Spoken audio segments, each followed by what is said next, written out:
Bonjour à tous et bienvenue dans cette nouvelle vidéo sur ma chaîne. Aujourd'hui on se retrouve pour faire un bilan de mes lectures du mois de mars. Au mois de mars, j'avais très envie de lire des romans irlandais en lien avec la fête de la Saint-Patrick. Sans doute, ça m'arrive quasiment tous les ans. J'avais prévu une pile de lecture composée de 6 romans irlandais avec une pioche de romans irlandais encore plus importante. Mais finalement, au début du mois de mars, j'ai eu quelques obligations de lecture. Je n'ai pu attaquer ma pile de lecture irlandaise que vers le 13 de mois. Donc au lieu de lire 6 romans irlandais, je n'en ai lu que 3. Mais je suis quand même contente de ce résultat parce que j'ai fait de belles découvertes irlandaises et je vais continuer ma découverte de cette littérature même sur les autres mois de l'année. Aujourd'hui, je vais vous parler de 5 romans.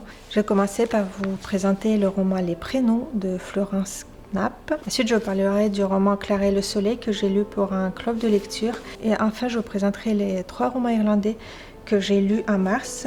Donc ce sera Mariage fantôme de David Park, Le chant du prophète de Paul Lynch et Le voile des illusions de Marie Costello. Je vais commencer par vous présenter le roman Les Prénoms de Florence Knapp. C'est avec ce roman que j'ai commencé mon mois de mars parce que c'était un livre que j'avais emprunté à la bibliothèque et donc du coup il fallait que je le rende. C'est pour cette raison qu'il a passé avant mes lectures irlandaises. Il s'agit d'un roman anglais, c'est un premier roman et si j'ai été attirée par ce roman, c'est surtout par l'originalité de sa construction. Je trouve que la construction de ce roman est vraiment très originale. En fait, il y a trois histoires dans une seule. Dans ce roman, on suit une femme qui s'appelle Cora et qui vit avec un homme très violent et très autoritaire. Donc, tous les jours, quasiment, elle subit des violences conjugales et des humiliations de tout genre, quasi quotidiennes. Elle a déjà une fille d'une dizaine d'années, je ne me souviens plus exactement.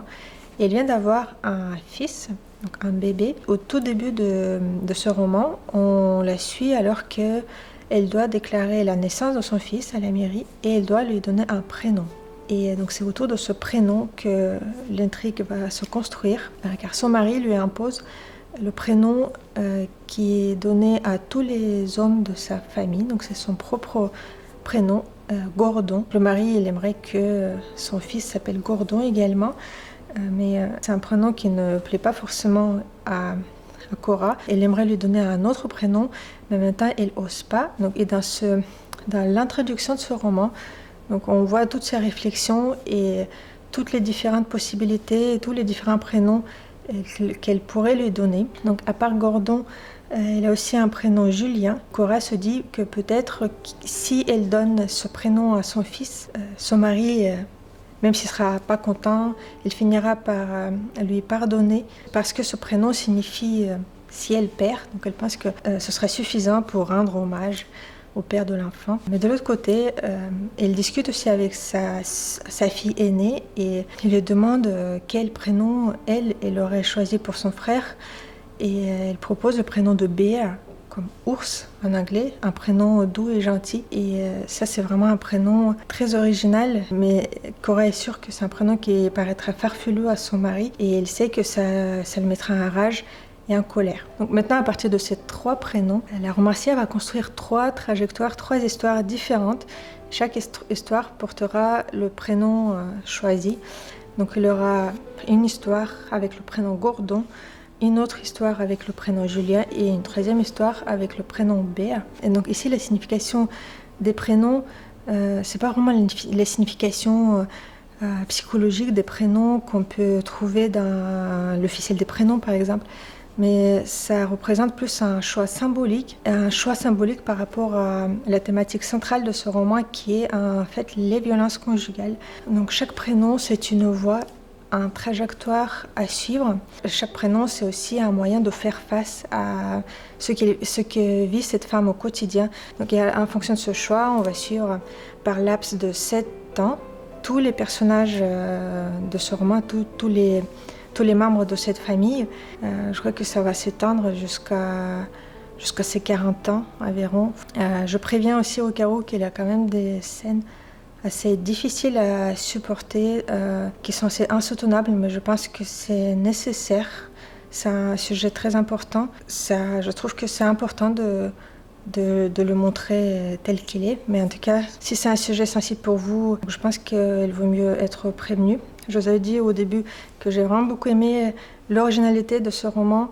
Pourtant, je dois quand même avouer que je n'ai pas été complètement emportée par ce roman. Je n'ai pas été complètement emballée. Il y a des choses quand même qui m'ont un peu moins plu parce que sur les 3 histoires racontées, il y en avait certaines qui m'intéressaient plus que d'autres. Certains chapitres ont été lus avec vraiment le cœur qui battait très fort et avec un très grand intérêt, alors que les autres, j'avoue, les avoir un peu parcourus en diagonale. Donc je trouvais que ce roman était très original, mais peut-être assez inégal.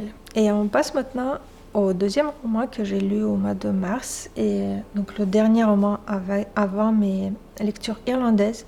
J'ai lu ce roman pour un club de lecture à Paris, et ce club de lecture m'a permis de faire vraiment une très belle découverte quand j'ai lu donc Clara et le soleil de Kazuo Ishiguro. C'est un roman britannique d'origine japonaise qui a eu le prix Nobel de littérature en 2017. Clara et le soleil, c'est son 8e roman qui a été écrit en 2021. Si je ne dis pas de bêtises, c'est son dernier roman à ce jour, si je ne me trompe pas. Mais en tout cas, pour moi, c'était son premier roman. Je ne l'avais jamais lu auparavant. Et franchement, j'étais vraiment scotchée en lisant ce roman. J'ai adoré sa façon d'écrire, sa façon de soulever les questions très perturbantes pour nous et pour notre société, très importantes pour notre société actuelle. Parce qu'ici, donc, le sujet principal, c'est l'intelligence artificielle. Donc c'est un roman vraiment dans le cœur, je pense, de l'actualité. Pourtant, il a été écrit en 2021, mais ici, vraiment, certaines questions qui sont soulevées, je trouve qu'ils ont vraiment une résonance très actuelle. Dès les premières pages de ce roman, j'ai été vraiment tenue en haleine assez rapidement. Je trouvais que c'est un roman très énigmatique et tout de suite, on a envie d'en apprendre plus. L'originalité de ce roman, c'est vraiment son point de vue. Donc, c'est le narrateur de ce roman. C'est un roman qui est raconté à la première personne et la narratrice, c'est un robot, c'est une intelligence artificielle. C'est ce qu'on appelle un AA, ami artificiel. Ce sont des robots sophistiqués, conçus spécialement pour être amis avec les enfants, donc pour être les meilleurs compagnons des enfants. Donc, ici, on est dans un monde futuriste. Donc, on ne sait pas exactement où ça se passe ni quand ça se passe. Donc, c'est une société qui est assez semblable à la nôtre, mais pas tout à fait. Donc, on ne sait pas trop exactement quand ça se passe. En tout cas, c'est une société technologiquement très avancée. On découvre cette société à travers les yeux de cette intelligence artificielle, avec son regard assez particulier. Donc, le fait de découvrir ce monde à travers ce regard, je trouvais ça vraiment captivant. Moi, en tout cas, ce roman m'a captivée. On fait connaissance avec Clara lorsqu'elle est encore exposée dans le magasin. Donc, elle est exposée dans le magasin des robots où les enfants peuvent venir les découvrir et les acheter. Donc, au début, elle observe juste le monde derrière la vitrine du magasin. Et on découvre rapidement que même parmi les robots, Clara, même si ce n'est pas un dernier modèle de robot, on découvre que c'est un robot assez exceptionnel qui a un sens d'observation exceptionnel et une sensibilité hors norme. Donc elle arrive à capter les émotions des personnes, les analyser. Donc elle a une conscience et une sensibilité très développée. Un jour, il y a une fille qui vient dans ce magasin et donc, qui veut à tout prix l'acheter. Donc lorsque cette fille s'appelle Josie, et lorsque Josie et sa mère l'achètent, Clara est amenée dans sa nouvelle maison et ça nous permet de découvrir de nouveaux détails sur cette société assez étrange et troublante, je dirais. Donc on découvre par exemple que dans cette société, les enfants ne vont plus à l'école, mais ils étudient à distance sur leurs ordinateurs. Donc ils suivent des cours en ligne. Et certains d'entre eux ont été ce qu'on appelle dans le texte relevés. Donc on ne comprend pas très bien ce que ça signifie. Donc Clara, elle ne pose pas de questions. Donc pour elle, ça paraît évident, mais nous, de notre point de vue de lecteur, de lectrice, non, on ne sait pas ce que ça signifie. Et petit à petit, on commence à supposer qu'il s'agit de manipulations génétiques qui permettent aux enfants peut-être d'être, je ne sais pas, plus intelligents ou plus capables d'apprendre. Mais tous les enfants ne sont pas relevés, donc c'est seulement ceux qui sont relevés qui peuvent ensuite aller à l'université. Mais en contrepartie, ces enfants souvent sont fragiles et susceptibles d'attraper une maladie. Donc on ne sait pas exactement en quoi consiste cette maladie. En tout cas, Josie est atteinte de cette maladie, donc de temps en temps, elle est obligée de passer son temps au lit. Et on ne sait pas en fait en quoi ça consiste exactement. Clara est un robot très sensible, attentif et très bienveillant, en tout cas envers Josie. Donc elle essaye vraiment de rendre sa vie la plus agréable possible. En même temps, malgré sa sensibilité surdéveloppée, son point de vue et sa vision du monde restent quand même assez limitées. Donc certaines situations décrites vont nous paraître assez troublantes et inquiétantes, voire malsaines, mais elle va les accepter comme normales. Donc ça va rendre ce roman encore plus captivant, je trouve. En tout cas pour moi, j'avais vraiment envie d'en apprendre plus, parce qu'il y a plein de situations qui vont nous troubler, mais on ne va pas comprendre ce qui se passe exactement. Par exemple, assez tôt dans le récit, la mère de Josie va demander à Clara d'imiter sa fille. Clara ne sera pas particulièrement surprise ou perturbée, mais nous, on va trouver ça quand même assez bizarre. Mais ce que j'ai trouvé vraiment le plus troublant dans ce roman, et je pense que c'est vraiment fait exprès pour troubler le lecteur, c'est que Clara est... Parfois, on a l'impression que Clara est plus humaine, plus sensible, plus attentive aux émotions que les humains qui l'entourent. Enfin, certaines personnes, vraiment, on va avoir l'impression elles ont quasiment pas de cœur, la façon dont elles agissent ou dont elles parlent. Alors que Clara, vraiment, on voit qu'elle a une conscience, une sensibilité, et il y aura aussi quelque chose de très troublant. J'arrête pas de dire le mot troublant, mais en tout cas, Clara, elle développe une sorte de relation mystique avec le soleil. C'est pour ça que le roman s'appelle Clara et le soleil. Pour elle, le soleil, ça va être une sorte de divinité, comme un dieu dans le ciel. Donc elle a ses explications du monde assez irrationnelles. Il faut savoir que, en fait, Clara, elle est alimentée pour le soleil. Donc c'est pour ça peut-être qu'en fait elle attribue au soleil des pouvoirs supérieurs. Donc elle va vraiment développer une croyance, une spiritualité autour de ce soleil, et elle va croire qu'il faut lui apporter, je sais pas, des pénitences, faire quelque chose pour que le soleil aide à guérir Josie.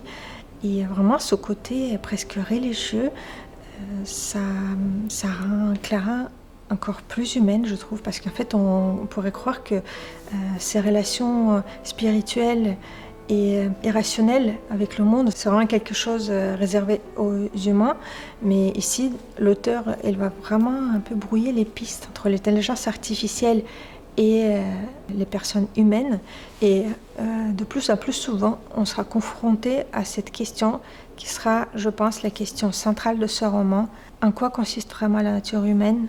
Est-ce qu'il y a vraiment quelque chose de particulier ? En quoi elle est différente ? Est-ce qu'elle possède vraiment quelque chose qu'un robot, qu'une machine ne pourrait imiter, reproduire ou remplacer ? Donc c'est une question assez effrayante. Je pense que c'est une question aussi très effrayante pour notre époque, qui est assez technologiquement avancée, pas encore au point de la société décrite dans ce roman, mais quand même, je pense qu'avec la vitesse avec laquelle l'intelligence artificielle se développe, donc on peut aussi avoir un petit peu peur de toutes ces questions.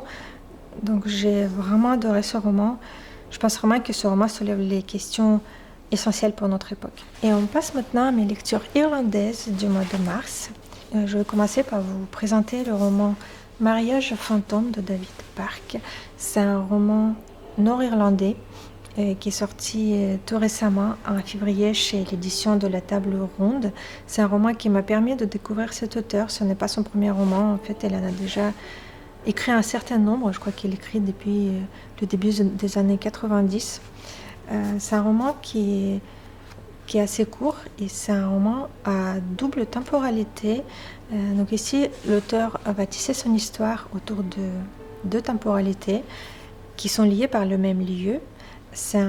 Donc dans la première ligne narrative, on va suivre George Allenby qui est chargé de créer un lac dans un domaine privé d'une famille très riche qui souhaite créer un lac artificiel pour crâner devant les voisins. Et lui, il est chargé de construire ce lac. Et on découvre qu'il est hanté par les souvenirs de la Première Guerre mondiale. Donc, il est revenu de la Première Guerre mondiale il y a quelques années et il est encore très marqué par ce qu'il a vécu, par ce qu'il a vu et par ce qu'il a fait. Ça, c'est la première ligne temporelle. Et la deuxième ligne temporelle, la deuxième ligne narrative, c'est une autre époque. Donc on va suivre un couple, Alex et Ellie, qui préparent leur mariage et qui vont justement se marier dans ce manoir autour de ce lac qui a été construit par George il y a plusieurs décennies de cela. Et Alex, donc on va surtout se concentrer du coup sur les personnages masculins.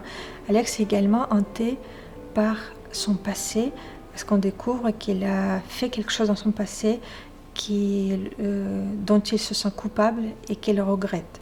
Donc c'est vraiment un roman sur les choix de vie et sur le poids du passé qui ne quitte jamais vraiment le présent. D'écrire deux histoires autour d'un même lieu qui se passe à des époques différentes, ça n'a vraiment rien de nouveau dans la littérature. Mais ici, je trouve que les deux lignes narratives, les deux époques, vraiment s'entreposent comme deux feuilles de calque. On a vraiment parfois l'impression que ces deux époques se mélangent et que ces deux époques se mélangent et avec même toutes les autres époques. Ce roman se porte vraiment bien son nom, donc Mariage fantôme, parce qu'ici il y a vraiment beaucoup de spectres, beaucoup d'esprits venus du passé mais qui ne quittent jamais vraiment le présent. De ce point de vue, j'ai trouvé que c'était vraiment un roman hanté et peut-être très irlandais de ce point de vue.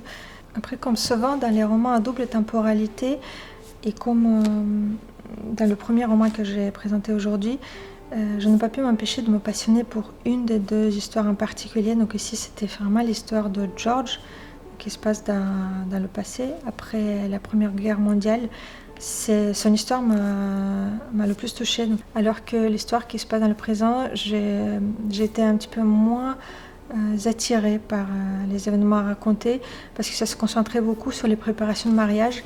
Et à vrai dire, je sais pas, c'est peut-être. Après, c'est vraiment purement personnel, mais les questions de préparation de mariage, c'est des questions qui m'ennuient en général.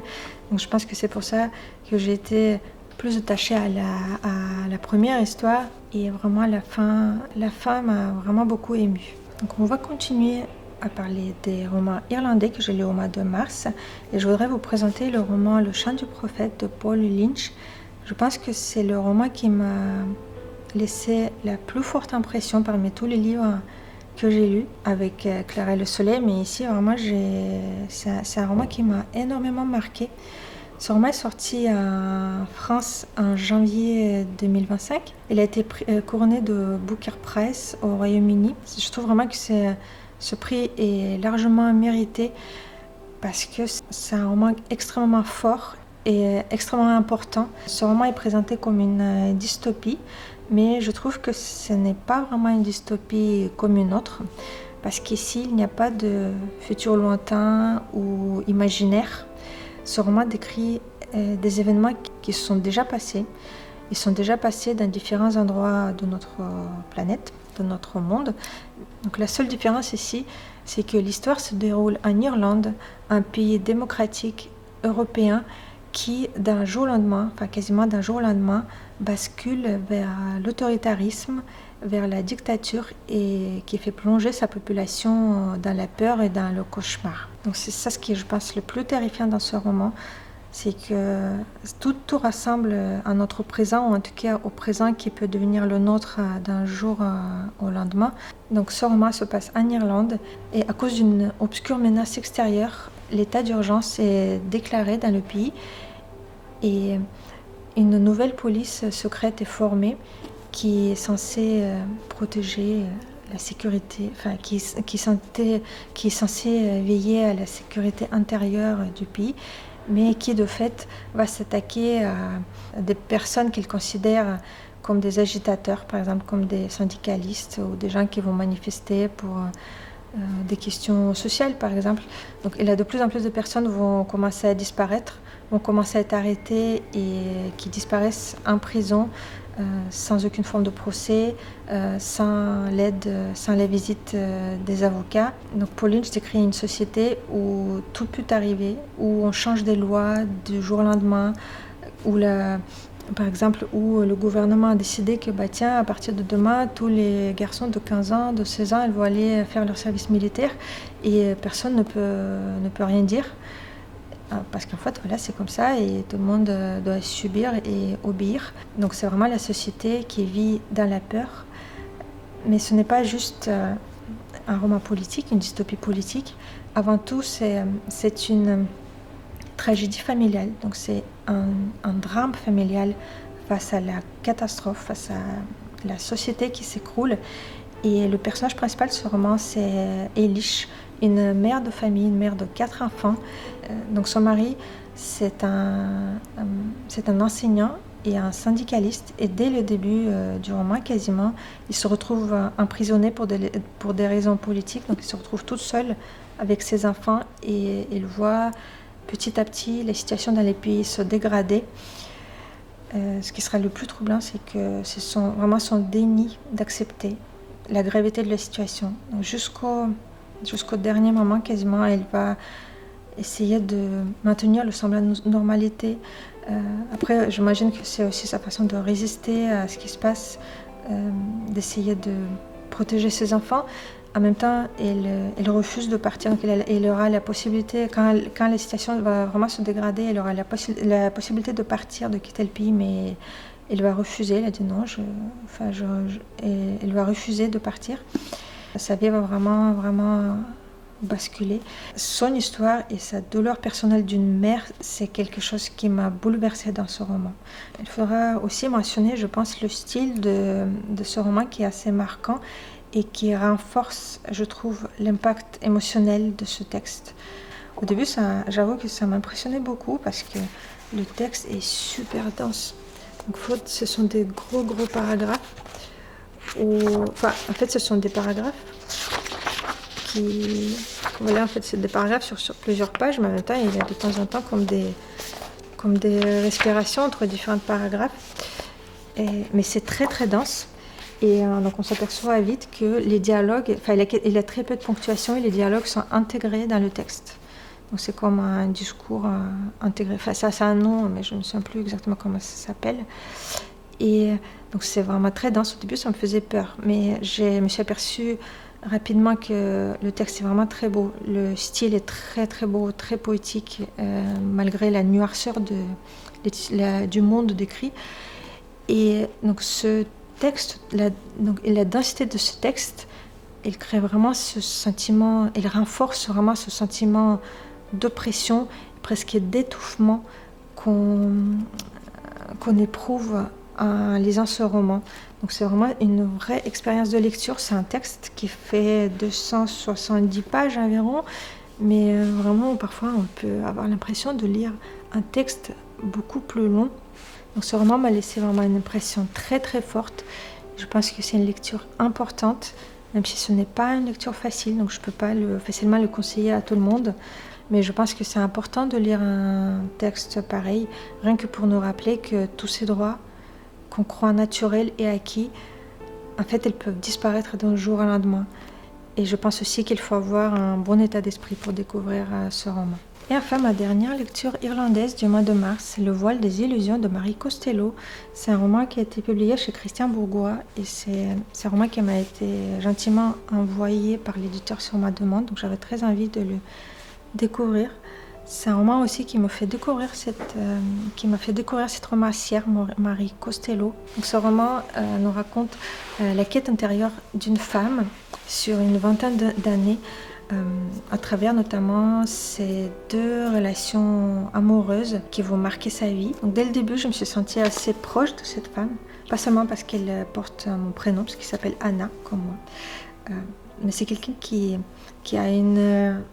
est assez solitaire, qui a une vie intérieure assez riche, qui est passionné de littérature. Notamment, il adore Albert Camus. Il est passionné par sa vie, par son œuvre. Et aussi au cours de son parcours, il va également découvrir la psychanalyse et la psychologie de Carl Jung. Cette découverte va également transformer sa vision du monde, va approfondir sa connaissance d'elle-même et du monde.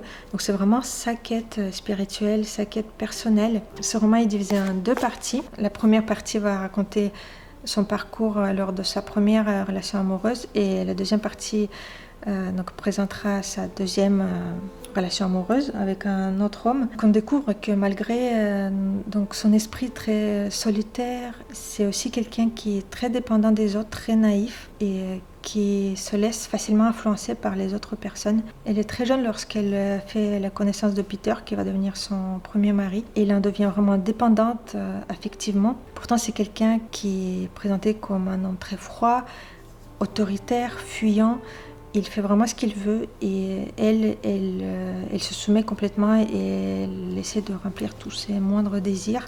Et elle va souffrir dans cette relation. Elle va vraiment connaître la solitude, et elle sera malheureuse pendant ces années qu'elle va passer avec cet homme. Et finalement, cette relation va se terminer de façon assez brutale. Après donc, cette première relation, il va faire connaissance avec un autre homme qui est très gentil. Donc, dans son caractère, c'est quelqu'un qui est à l'opposé de son premier mari, qui est très gentil, très doux, et qui va lui permettre de découvrir la spiritualité de l'islam, qui va l'attirer parce qu'elle a vraiment cette soif de spiritualité. Donc elle va épouser cette religion au début, mais petit à petit, et elle va souffrir des contraintes imposées par cette relation.